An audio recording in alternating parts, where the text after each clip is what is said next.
warahmatullahi wabarakatuh. Kami dari kelompok 4 akan memaparkan laporan tugas besar mata kuliah pembiayaan pembangunan, yang mana kami mengambil judul Strategi Pembiayaan untuk Pelunasan Utang Negara. Subtemanya pembiayaan non-konvensional atau utang luar negeri, di mana kami mengambil studi kasus pembebasan hutang oleh Jerman kepada Indonesia melalui Debt to Health Swap, di mana kami beranggotakan 3 orang, yaitu saya sendiri Muhammad Iqbal Budirohman, MPM 1007032024, dan sebelah kiri saya ada Etika Maherti, MPM 1007032093. Di sebelah kanan saya ada Ramadini Dwi Noviana, NPM 100703201332. Langsung saja ke pemaparan pembahasan. Baik, langsung saja. Yang pertama, pengertian mengenai pembiayaan non-konvensional merupakan pembiayaan infrastruktur dari anggaran non-pemerintah, yang mana pendanaan non-pemerintah ini berasal dari berbagai sumber, termasuk komunitas, LSM, bisnis, dan organisasi filantropi. Nah, mana menurut Hirawan, tahun 1995 ada 3 jenis instrumen keuangan yang digunakan dalam pembiayaan infrastruktur non-konvensional ini, yaitu kekayaan, utang, dan pendapatan. Adapun yang kedua yaitu pinjaman luar negeri, di mana pinjaman luar negeri ini adalah setiap pembiayaan melalui utang yang diperoleh pemerintah dari pemberi pinjaman luar negeri yang diikat oleh suatu perjanjian pinjaman dan tidak terbentuk surat berharga negara yang harus dibayar kembali dengan persyaratan tertentu. Nah, pinjaman luar negeri ini dapat berbentuk pinjaman seperti pinjaman proyek yang terdiri dari pinjaman lunak, fasilitas kredit ekspor, pinjaman komersil, dan pinjaman campuran. Adapun konsep dasar yang diambil yaitu debt swap, di mana debt swap ini adalah penghapusan piutang negara melalui pertukaran sebagian atau seluruh kewajiban non pokok atas pinjaman pemerintah daerah dengan kewajiban pemerintah daerah untuk mendanai kegiatan sarana dan prasarana yang dibiayai dengan dana belanja modal yang bersumber dari anggaran pendapatan dana dan belanja daerah. Salah satu contoh debt swap adalah debt to health, yaitu pelunasan utang dengan mengalokasikan sumber daya untuk pengeluaran kesehatan yang dilambangkan sebagai pertukaran utang ke kesehatan.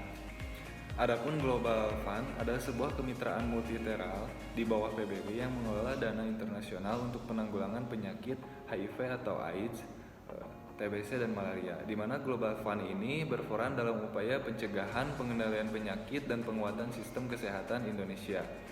Adapun landasan peraturan perundangannya, di mana menurut peraturan pemerintah Republik Indonesia nomor 10 tahun 2011 tentang tata cara memperoleh pinjaman dari dan hibah luar negeri, yang dimaksud dengan pinjaman luar negeri adalah pembiayaan yang diperoleh melalui utang dari pemberi pinjaman asing yang diikat dengan perjanjian pinjaman dan bukan dalam bentuk surat berharga negara yang wajib dilunasi dalam kondisi tertentu. Nah, tahapannya yaitu tahapan perencanaan, pelaksanaan, penatausahaan, pelaporan, pemantauan, penilaian, dan pengawasan utang luar negeri, yang mana semuanya diatur dalam peraturan pemerintahan nomor 2 tahun 2006 yang mengatur tentang tata cara pengadaan pinjaman, penerimaan hibah, dan penerusan pinjaman dan hibah luar negeri. Dalam strategi pembiayaan pelunasan utang negara, tentunya ada beberapa prinsip yang harus diterapkan. Yang pertama itu ada obligasi negara atau biasa disebut SUN, yang merupakan pengakuan hutang dalam rupiah atau mata uang asing lainnya yang dijamin oleh negara Republik Indonesia untuk membayar bunga atau pokok selama hidupnya. Dasar hukum penerbitannya adalah Undang-Undang Nomor 24 Tahun 2002 tentang Surat Utang Negara. Adapun undang-undang dasar hukum lainnya yang beberapa peraturan Menteri Keuangan seperti Keputusan Menteri Keuangan Nomor 66 dan Peraturan Menkeu Nomor 2009, Peraturan Menkeu Nomor 50. Selain itu juga ada beberapa peraturan dari Bank Indonesia terkait dengan peran BI sebagai agen lelang, registrasi, clearing settlement, dan sentral registrasi. Kemudian kedua ada suku negara, yang menurut Undang-Undang Surat Berharga Syariah Negara atau SBSN adalah surat berharga yang diterbitkan berdasarkan prinsip syariah sebagai bukti atas bagian penyertaan terhadap aset SBSN baik dalam mata uang rupiah maupun valuta asing. Kemudian ada struktur atau bentuk pembiayaan, di mana bentuk pembiayaannya ini meliputi infrastruktur project finance dan corporate balance sheet atau corporate finance, di mana corporate balance sheet atau corporate finance merupakan bentuk pembiayaan infrastruktur tradisional yang dimana perusahaan tersebut bergerak di bidang pembangunan dan operasi infrastruktur, menerbitkan saham di pasar atau meminjam dana melalui pasar modal untuk membiayai proyeknya.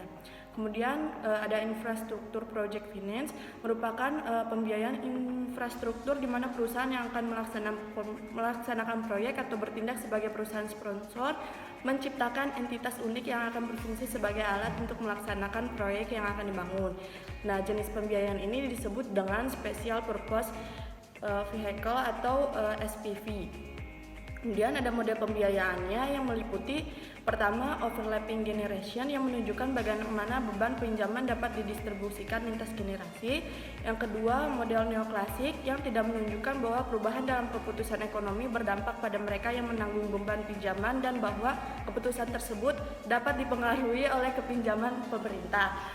Mungkin pelaku ekonomi ini masih peduli jika tidak sepenuhnya terhadap pelaku ekonomi generasi mendatang.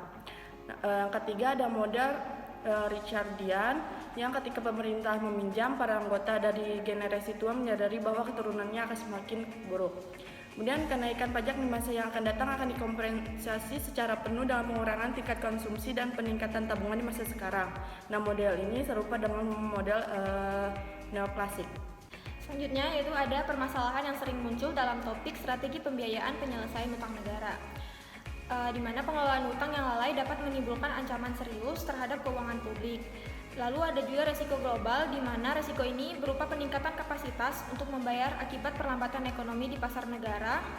Lalu ada resiko domestik yang secara makro juga terjadi, seperti terjadi peningkatan external vulnerability, dan juga ada resiko secara makro yaitu terkait dengan resiko currency mismatch, over leverage, dan FX liquidity risk, di mana Indonesia ini menjadi salah satu negara yang termasuk dalam kelompok Fragile Five, yaitu negara-negara yang memiliki kerentanan tinggi dalam menghadapi perubahan kebijakan moneter DFD atau tapering QE. Selanjutnya itu contoh kasus terkait tugas besar kami, yaitu pembebasan utang oleh Jerman kepada Indonesia melalui debt to health swap, di mana Indonesia itu menggantikan pembayaran utang kepada Jerman melalui Global Fund, di mana Indonesia itu mendirikan sarana kesehatan untuk memberantas 3 jenis penyakit, yaitu HIV atau AIDS, malaria, dan TBC, di mana istilahnya Indonesia ini mendapatkan diskon terkait pembayaran utang tersebut. Lalu ada kualifikasi penting yang berlaku, yaitu keuntungan anggaran dari keringanan utang hanya terwujud secara bertahap dari waktu ke waktu. Pada kecepatan pembayaran layanan utang kontrak yang dibatalkan, waktu yang tepat bergantung pada syarat dan jadwal pembayaran tertentu. Namun pembayaran utang melalui debt swap ini juga memiliki kelemahan, yaitu membebani pembelanjaan yang dialokasikan yang disepakati dengan pihak yang menengahi debt swap, di mana Indonesia di sini harus membayar 1 juta euro lebih untuk Global Fund daripada yang akan dibayarkan seandainya tidak ada keringanan hutang melalui debt swap ini.